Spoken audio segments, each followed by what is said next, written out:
النهارده معانا خبر عن ان محمد الشناوي هيطلع اعاره الدوري السعودي ولا مش هيطلع.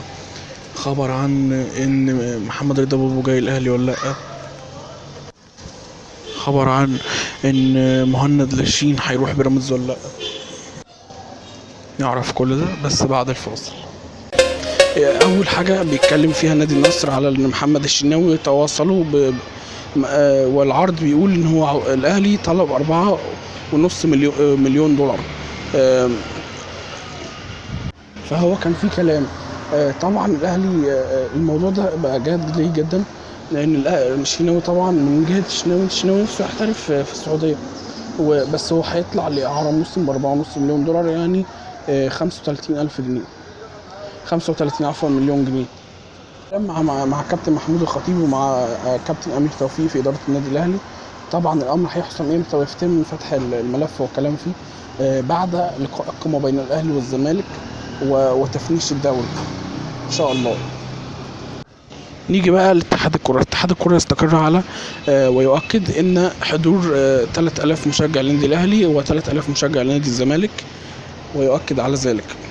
بعد كده معانا خبر مهند لاشين عاوزين يشتروه في بيراميدز من نادي فيوتشر، ورفض مسؤولي نادي فيوتشر التفريط في مهند لاشين عشان محمد رضا بوبو احتمال ينتقل للنادي الاهلي، فمش هيكون في ليه بديل.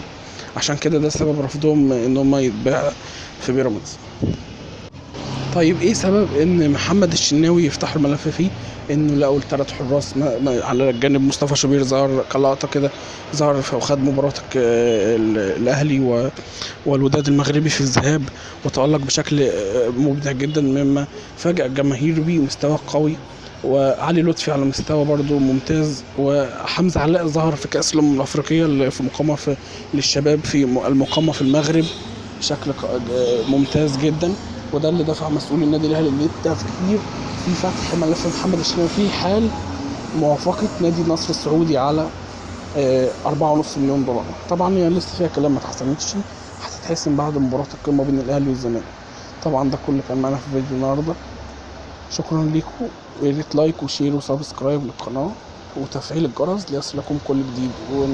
واحنا مش بنحب نطول عليكم. يلا، اللهم صل وسلم وبارك على سيدنا محمد في العالمين. صلوا عليه.